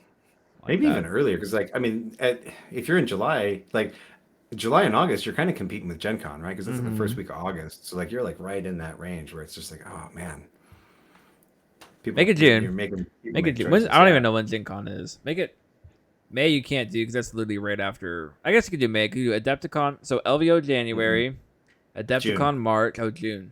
What? June. Do mid June. Do mid Thought- June. Yeah. That's what I'm saying. So like you got LVO in January, Yep. Adepticon in March. Yep. Then do NashCon in May, 'cause that's 2 months. Then Don't do it Gen in May, Con. It's my anniversary. I'll get in trouble. Oh, fair enough. All right, June. June it is. June it is. Yes. I don't know when Gen Con. I thought Gen Con was July. Yeah, who cares? No, about Gen Con? Con's like the first week of August. Okay, so yeah, Gen Con's August, and then Nova in September. Like literally, like basically every 2 months have like a major con. That's pretty sweet. All right. Segway. I haven't been to enough cons to answer that question. Yeah, I haven't either. I've like to me like I've only been at Nova. We might actually be trying to go to Adepticon next year though because she's super excited about cons now. Nice. Segue to burnout and slowing down / taking a break. Do you want to hit that now or do you want to hit that in listener questions? Actually, hit the question. Well, I mean, I don't know. Why don't we do listener questions before we do the sales The fun pitch and the other, stuff? like regular ones? All right, Yeah. let's go ahead and jump down to listener questions. All right, from Sam Zilla. Is it normal to not? Here's the question: Is it normal to feel not as psyched to play for a little bit coming off of big events? I played in the TTS League, rolled right into NashCon, and I haven't had the same itch to play for a couple weeks. Still love the game and have really enjoyed getting caught up on my painting, but I'm not in a hurry to get back to the table just yet. I think everybody's gonna take this a little bit differently. I think it depends on you personally, on what your feelings are and like what you're trying to do. Like Sam got done with NashCon and immediately had to start like pivot into Nova, and didn't pivot until literally the day before he left. For what list he was taking. I was trying to convince him of doing Midnight Suns. You probably should have taken Midnight Suns. Probably. I would have beat Web Warriors. You would have, yeah. That's the funny thing is I actually think Suns is actually a really hard counter for Web Warriors because of like all the stuff going on. But anyways, I don't know because like I still love MCP, but like I'm really glad we kind of found this like we were like pointed toward this Moonstone game because now I have something else to like look at and like still get like miniature hobbies and stuff done with, and not feel like I'm literally just like all 100% all the time into MCP. I think you need a good balance of games, to be completely honest. I used to have like 5 different games I was playing. That was way too much. I couldn't keep up with anything. Yeah. I think if you really like, probably the best way to do it, and this is just me personally, is like MCP is my main game. I don't see that changing at all anytime soon. But this Moonstone game is gonna be a fun game that I can like decompress my MCP with. Like, be like, cool. Went to a con. I don't really feel like playing it for a little bit, but I still want to play a game. Well, now I'm gonna go play this game with the wife, and we're gonna go have fun and trying to get this game to like pick up in the area. So I think it happens. Like I don't really feel like playing MCP, but I kind of I want to play it, but I don't want to play it at a competitive level at the moment. I kind of just want to like play fun games. I want to work on this Midnight Suns list. I'm really kind of tired of playing Malekith just because of the fact that I have freaking like, I think it's like 100 after the convention, it's like 115 games with Malekith in the past freaking 2 months. Like I'm really tired of playing Malekith right now. And then that's like 2 a day. That's like nearly 2 a day. To be fair. Like the way I did it, like I had somebody question me on that, like, how do you have this number with Malekith? And I was like, well, I try to get at least 1 game in a day, and when I don't, I make up for it on the weekend because I'll wake up early and I'll play like 2 to 3 before we do stuff for the day, and then I get my games out of the way before I actually like go do stuff with the wife on the weekend. So like there'd be like some Saturdays where I'd have 4 games done before like 10 o'clock. Because Malekith games go really, really quick, and a lot of times. So able to pull it off that way. So, but yeah, like honestly, like I'm really kind of tired of playing Malekith at the moment. I put way too much into it. Like, how do you get away from the burnout? I don't know, man. I really don't. I love the game. I'm not gonna get tired of the game, but I think having a secondary game really kind of helps with that, because now I'm super excited about this Moonstone game, and we just played it before the episode. We're like trying it out and stuff like that. And honestly, like I'm like, I want to play another round of that game right now instead of going to bed, even though I'm probably gonna go lay down and go to bed after this. See, that's awesome. Like I got time for 1 game. I mean, similarly, if I could find a wife game that my wife was into. Rephrase that real quick. If I could find a wife. Oh man. If I could find a game that my wife really liked, like I would. I'm not saying that I would like jump off of this, but like it would definitely like be something I wanted to spend a lot more time on, and or maybe a less time, so that we could be at a similar level, because she wouldn't spend that much time on it. But I know that when I got back from NashCon, my local group kind of wanted to take a week or 2 away from the game, like especially my fellow sweaty tryhards in the area, and I didn't really have that opportunity because I was going to Nova and I knew that I had more things to do, so I played more games on TTS, and the games that I took out locally, like I just was fishing. I was fishing for a roster pretty hard for Nova. Like Blizzard said, I couldn't find something I wanted to play, and I wound up playing something that I just played a whole bunch before, that I wanted to see if it could still hold water. So for me, I don't know whether it's obsession or I just don't have the same level of my burnout sensor broke a long time ago, I guess. I don't know. Like I just I don't really get burnout. Just when I get feeling like I don't want to do one thing or the other in the game, I just try something different or try something new. I am definitely now at the end of my incredibly sweaty summer. That was like 4 different LVOIS qualifiers, counting NashCon, and then Nova, like all over the course of about 3 months. So it's been a lot of real hyper competitive MCP for me, and now I'm really excited to go and play this Disney Plus roster, get some kind of low grade Sam Wilson reps just to better understand that leadership and how to play into it a little better. Yeah, by playing with it, even though it's not like anywhere near an optimized Avengers roster, it's still just playing games and having fun. Because for me, most of what I get from this game is just having fun with people, whether it's people I know, people I don't, or anything else. That's like the crazy part about like our game. It was like a crapshoot for me, but I still enjoyed playing the game. Like we still had fun, tried making it work, but it was fun. And like same My thing. round 4 was like that. Like I lost my round 3, and then I went into round 4, and we just literally rolled buckets of dice at each other. We activated 27 threat of character over his activation and mine because of follow me and husband and wife, Yeah. and like that was that was nutty. But it's like you're talking about like doing the Disney Plus roster. I'm looking at doing Suns because I think there's I'm gonna say it again and again and again until it's broken. But like Suns should be the top tier roster, and I don't know why they're not. I'm gonna try and figure out why they're not. Hence the challenge of the week last week. But I'm gonna be trying out Suns for a while. Apparently, I have a big following of trying out Suns going on. You've definitely built a posse for this. It's cool to watch. Yeah, I want to play some Web Warriors. Yeah, I want to play some Web Warriors with Crimson Dynamo and Amazing Spider-Man, and just have some fun with that too. I think the biggest thing though is like, and that's like one of the coolest parts about this game is if you start feeling like, oh, I don't really feel like playing, like kind of burnt out of like doing these competitive games, play something you've never done before. I was talking about Omnis actually, and I was like, I kind of want to do like an X-Force Midnight Suns duel, and he's like, don't just like stay away from X-Force, like.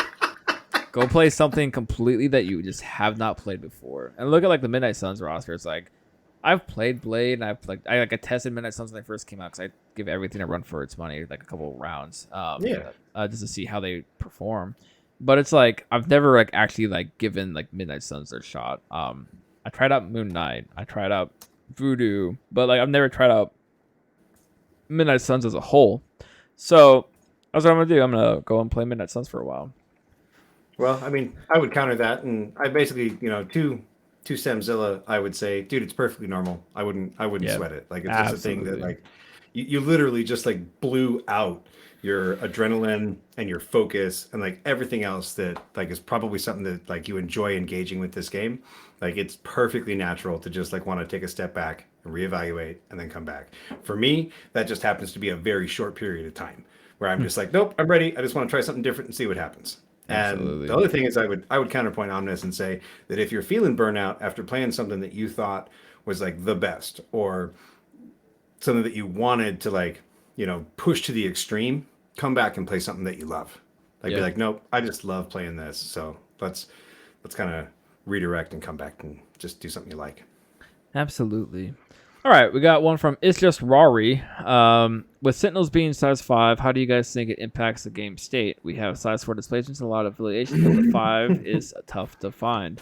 I think this is balanced out by the Sentinels just murdering themselves on their injured side. So I think the Sentinels are really cool, though. I'm excited to play them. I think Prime is like prime for Midnight Suns. Like I think we're going to see Prime in a lot of places. I think we're going to see budget Sentinels. We have Sentinels at home, Sentinels like in the Sentinels affiliation. I don't know how that's going to go. I don't know. Sentinels are in the same kind of tier as Hydra for me. Where like I'm more excited to play into it and just kind of see what it does than I am to play with it. And I'm just like, I want to play with the fun stuff.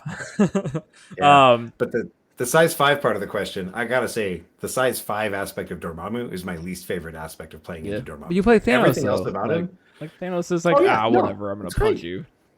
But I also play Thor, and I also play Hulk, and like Hulk has the wild throw, or the push and the throw on his attacks, but he can't actually throw the dude, which is something you really get used to doing with Hulk, where you're just like, I'm just gonna walk up and throw you. You get used to that with Thor too. I'm just gonna walk up and throw you, or I'm gonna walk up and I'm gonna attack you and see if I get a wild, and then I'm gonna throw you if I didn't get it. So I think you just gotta chew through them. Yeah, I think I don't think it'll be that hard to take out though. Like they're 8-7 and then 10-8 for health.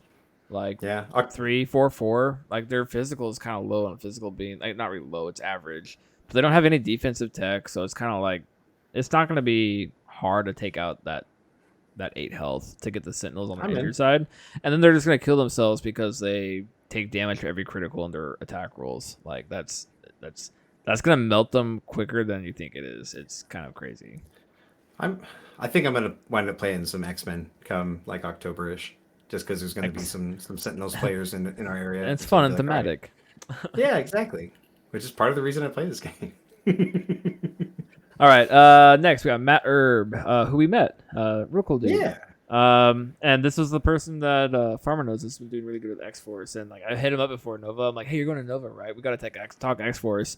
We get to Nova, and I meet up with him. He's like, hey, you're Dizzard, right? We're gonna talk some X Force. Talk to X Force like literally like 5 minutes, and then the rest of our conversations were Midnight Suns.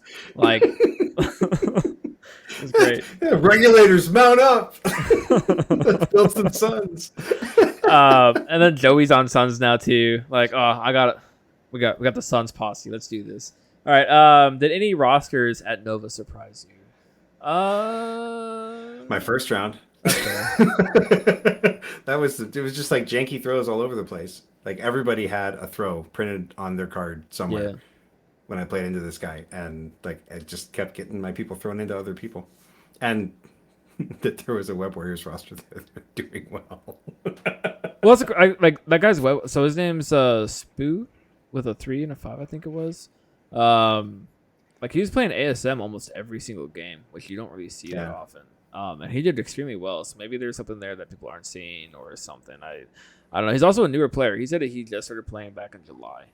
Well, that's the kind of thing. That's like the kind of thing that we were talking about in like those early episodes, where it was like I'm super afraid of like novice players who have a good head for the game, because like they just do things that you're like, oh damn, all right, well, whoops. Yeah, but You're like not, honestly, you're not supposed to do that. that's not normal. You don't play ASM. What are you doing here? Get out of town. But then Ryan Janway ended up taking the gold at Nova. He's got that big old wrestling belt. Yeah, well, Ryan's a great guy, so I'm Absolutely. glad that he got that. And the other thing that it's like other things that surprised me about Nova is just like, my goodness, the depth of Avengers rosters. Yeah, like, they can literally do anything they want to. But to answer the question, I don't think there was anything that really like I can't think of a roster that I was like, wow, that's super interesting. It was very much like people like have their own spins on certain things, of course, but like there's nothing like wildly out there. So I don't really think there was anything that like surprised me. I think the thing that surprised me the most was the amount of X Force there was. There was like 4 or 5 X Force lists over the whole weekend. Nice. So that was pretty cool to see. They heard you were playing on Saturday and wanted to impress you. I know, right? All right, second question from Matt Herb. Do you think there is an effective way to deal with the current boogeymen in the meta, being like Hulk and Malekith? Doesn't involve taking the big boys. I absolutely do. I don't think you need to take a big boy to beat a big boy. I think that you can do it with other tactics and other situations and things you have going for your list. And this is why I think Midnight Suns needs to be a top tier affiliation, because they literally have all the tools to take care of any meta choice out there. They really do. Like, tell me a meta thing. Sam spam with objectives. Cool. I got Voodoo and Black Cat. Like, cool. Yeah. Big boy meta. Voodoo's attacks are insane. Malekith. So I've played the Midnight Suns into my Malekith a couple times, and I have yet to beat my Midnight Suns testing with my Malekith list. I don't know why. Like, I don't know what happens. Like I've been running my Malekith list into like my throwing around with Midnight Suns, and every single time Midnight Suns just pulls it out. I don't get it. Have you gotten many games into Sam Avengers with him? No, I haven't. I've just been toying around with it. I haven't done that. I feel like yet. that's the real boogeyman. But I think I don't know. I think this goes scenario. You play the game towards its strengths. How I know, but like, how do you win the game? How do you win the game? You win the game on VPs or tabling. Yeah. But more often than not, it's VPs. So it's like, and this is like my whole like thought process with Malekith is like, yeah, tabling is an option, but you're more likely to win on VPs than you are tabling. So build a roster towards how to like score as much as you can, as fast as you can. That's how you're going to beat the big boogeyman. Like, you just tabling takes consent. Tabling take consent. Like, both players have to like basically like make that happen together. Yeah. It's a group effort to get tabled. Like, tablings are very rare in this game, and they are like even more so rare because like one player just realizes like, hey, all I have to do is run away and I don't get tabled, right? Yeah. Or like all I have to do is not do this. So like there's a lot of games where like if you got tabled, it was because you were like, wow, if I don't run away, there's a chance I get tabled. But what are my outs? Okay, I gotta stick on the objective game. I gotta try and get this. Dang, I got tabled. You were gonna lose anyway. who cares? But I think the question for me in this question, right? So sub question from me is, what is uh, a big boy? Is a 5 threat character a big boy? Because I loved taking Thor into Mal. It's like my 5 threat against your 7. I'll take that. I've got Odin's blessing, so like I'm committing some other things to it. But at the same time, I'm putting a 5 threat against your 7, and we're Well, going to stand toe to toe. And if I can make you waste 2 or 3 turns attacking my Thor, like that feels like a win to me. I honestly think that like in the question like phrased here, this is my interpretation of it, is like taking the big boys. It really just means Malekith and Hulk, because Yeah, I say it's 6+. I think yeah, it's 6+. like 6+. But that would also mean Thanos is a big boy. But I don't really consider Thanos a big boy. He's just an annoying boy. Thanos is a big boy. He's a big boy. he's an annoying Don't- boy. No, he's He's the biggest. big man. He's Come the on. biggest of Like- boys. No, Dormammu might be the biggest of boys, That's at least fair. until Prime comes out. But like I don't know. Thanos is a big boy. He's got That's a fair. size unlimited throw. He's a But, like, 7-er. I- He's not a 6 threat model. He's a 7 or an 8. I still think though, it's like, I think if you just focus your list on scenario and how you're gonna score as much as you can as fast as you can, and you build a consistent plan around that, then like the big boys can't do nothing against that. They really can't. Like Malekith is one person in the game. He can't kill everything in one round. He can try, and sometimes he will. Yes. But the consistency isn't there. And when it comes to competitive MCP, it's all about how much consistency I can make happen in my list. If I can make my list more consistent, then this is a more better list for when it comes down to what was the single most helpful. Oh, so we got Dojo DV. Your Dojo DV is throwing me off because I know you as Dojo DC in the Discord. What was the single most helpful painting tip you got this weekend? Understanding values, and you're like actually like taking your light source into consideration past your zenithal priming. Like, understand your values and build a spectrum. That's by far Yeah. like mind blowing how simple it is. But Right. like as soon as you see it applied, it's literally just like, wow, I'm an idiot. Like I don't know how else to put it. Like literally how I felt. Like I was like, wow. But it's really just all about like understanding like your light sources. And I'm sure when we get Cutthroat on here, he's gonna go into this because this is like I talked to him a little bit. I guess we talked to him a lot. I was and he- falling asleep in that class, so I missed some important notes. well, like his big thing, I'm sure he's gonna talk about this, is like this is something that he wishes like more North American painters like did, because he sees it in other places, but like for some reason North America. And I told him like, because this is how I was taught to paint. I'm gonna prime, I'm gonna block in all my colors with my base colors, and then I'm gonna bring up my highlight. Then I'm gonna throw in a little bit of shade somewhere, and then I'm gonna do edge highlighting, and then I'm done. Like that is literally the basics of painting that like I was taught, and I'm sure it's the basics of painting that you were taught. Yeah. And he's just like, why don't you just pay attention to your values? Because what happens is when you do that blocking in of the colors, you lose all of your light source. You lose all of your natural shading that happens because you just straight up go into blocking out colors instead of building up your values. You build up your values, then it changes the game.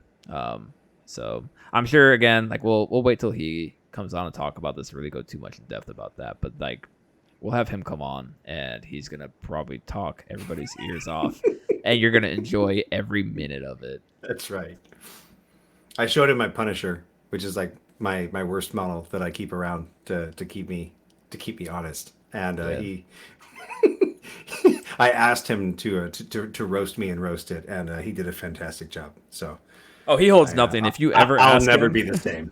if you ever run into him at a convention, like just ask him to look at one of your models. The first thing he'll do is take a picture of it and put a black white filter on it, and then he'll have you look at it and literally be like, "What do you see?" And 9 times out of 10, every time he did it with one of mine, I was like, I see nothing. Like he's like, exactly. Like Yeah. Like, and I'm just like, wow. Savage but true. Sure thing says North Americans throw a wash and think that's how light works. Love Devin. Taught me a lot early pandemic. Like honestly, like he might be like one of my favorite like just like Twitch painters out there. Like he's just a Heck great yeah. personality. Anyways, I'm gonna stop.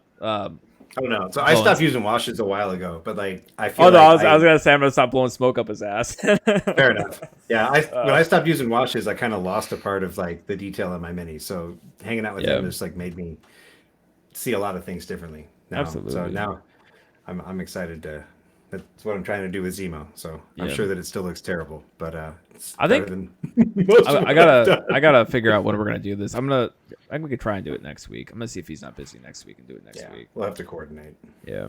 But soon TM. He's excited for it. We're excited for it. All right. Next one, Matematic. What is an alt paint scheme / costume that you'd like to see but haven't? Actually, so one that I was talking with Cutthroat about this over this weekend. Like one that I would love to see with MCP, and I'm actually gonna attempt it with my Midnight Suns. Is a straight monochrome. I think Midnight Suns would actually look really cool monochrome. Like do a straight, because I'm gonna do Blade first, and that's gonna be my goal for September, is do Blade in a monochrome and see how it comes out, and if it works out well, then I'm gonna do the rest of the Suns like that. That's cool. Because I like talking with them, like build the whole building up the values scene. It's like I'm gonna work on this with the Midnight Suns and like basically practice building up values by just doing nothing but monochrome with them, and that's something I would love to see. And then I'm just like, fuck, I'm just gonna do it, because I think Suns would look super cool with it. Because like there was back when I played Guild Ball, there was somebody who did their Morticians in a monochrome, and then they had like one accent color on like the piece. It was all monochrome, so I was like, Blade would look really cool, completely monochrome, and then have those hands be like the accent color, like have the hands. Voodoo, you could do monochrome and then have his whole entire smoke cloud be the accent color. Moon Knight, I don't know what the accent color is, maybe the chimney, stuff like that. But like that's my plan with the Suns. It's a huge, in my opinion, like it's gonna be like super crazy, probably the most technical paint thing I've ever tried, but we're gonna do it. You got to document that journey for us. That is all. Fair. Hopefully it works out right. Hopefully it works out good. I don't know if I'm gonna be able to get it done in September, but I'm gonna damn try. All right, what you got? What's an alt paint scheme you caught for? My answer to this question is none, because when there's an alt scheme that I want, I just do it. Poorly, but I do it. Fair enough. All right, we got a goose. What's your favorite Crisis combination to play? Honestly, I still have Malekith Brain. And it's probably Gamma and Researcher. Oh, what? Yahtzee with an IP skin? I don't mean to be judgmental, but that's some serious stuff there. I'm Malekith Brain. Like, that is Malekith Brain right there. Like, that's super serial. Give me Gamma Researcher on 16. Good luck. Like, oh my gosh. Nope. Infinity Hammers. Is the way God intended MCP to be played. I have a game against Rich Mid later this week. I think it's tomorrow night, actually. But I have a game against him, and he's playing a Cabal roster, and I'm really hoping to get Gamma Researcher, because his Malekith list is very much attrition Malekith. So I'm really hoping I get Gamma Researcher, and I can show him the true power of Malekith. Is that soup sandwich stuff, or is that? Yeah, it's soup sandwich. Okay. Oh man, no, Infinity Hammers. That's the way God intended MCP to be played. Is it though? I mean, so long as you're not playing against Syndicate. That's fair. All right. That's all the listener questions we got for tonight. We're gonna jump back to our sales pitch of the week, and that is me. And I'm gonna do one that isn't really a model that needs to be sold, but needs to be sold at the same time. We talked about this at Nova, actually, and we talked about this pre-Nova too. And that's Mystique. How the hell is she not in like almost every single list? Like, one, you get like one of the best tactics cards in the game. Deception is amazing. Deception makes like hammers incredibly scary when Mystique's in the list. She straight up like can make it to where you're probably gonna end up grabbing 3 hammers, because who cares? You're gonna deception that person towards you, and if you have a killy piece, it's gonna take them out, and now you have 3 hammers. It's pretty good. I know Peyton just did a interview with Dune Prophecy. That's a podcast put on by Jaden. Like Mystique in general is just insane. Like, 1, rapid fire character. 2, you got the blow up terrain ability. 3, you got shapeshifter, which is probably one of the most busted abilities in the game. Like, oh, Voodoo wants to pull Brother Daniel back? Not today. Oh, you want to brace for impact off of a throw off of somebody else's tactics card? Not today. Like, shapeshifter is so crazy. And I'm surprised that Mystique isn't, like, we look at all the TTS stats of like characters that are most taken. I don't think Mystique even crests like 50+%, which is insane to me. Like I strongly think Mystique is probably like the 10th character for everybody, or at least should be considered in that 10th slot because of what she does for the game as a whole and how much of a dynamic she changes. I know I saw a question, I don't know if it was for us or for somebody else, but it was like, what is the most like meta warping character? And I actually think it might be Mystique because of the fact of what she does every single game and how much she makes you have to think about and decide upon between. Remember, like I talked about earlier, that round game where I played against Daredevil, literally moved, looked up, saw Mystique, and just like, oh fuck, like, like I messed up. Like that's how much this character changes the game. Like, and how much you have to think about her versus Malekith. It's like, yeah, Malekith is a big bad guy, but it's like he's there. Mystique actually makes you have to think about what you're gonna do. Malekith is like, well, I hope my dice work for me. I hope this works out for me. Feet don't fail me now. But like, what are you gonna do into Mystique? I'm gonna go up and like kill her. Well, you're not doing it round one because she's got stealth. And she's not gonna be up there to do that. What do you like? Martial artist too. When you're up close, like you got to be in that magic range bubble to where you're not gonna like give her all her defensive tech. And again, Shapeshifter, just such a busted ability. It shuts off almost all defensive tech, and she's got rapid fire on top of it. So it's kind of like, I don't know. Like, if you're looking for a 10th character for your list, it's probably Mystique with Deception. Like, it probably is. I ain't gonna lie. That's my sales pitch of the week. Breaking core rules is huge. Yeah. Like, whenever you're in a situation where you literally just, like, override or break a core rule, that character is crazy. So, like, one of the rosters I was looking at for Nova, by rosters I was looking at, I mean laying in bed being like, what if I just put everyone who breaks a core rule into a roster? And I gotta say, the devs have done a great job of keeping them out of the same affiliation, largely. So you can't really just throw them all in the same squad and have any sort of affiliation that matters. So probably what Shield with Bucky, isn't it?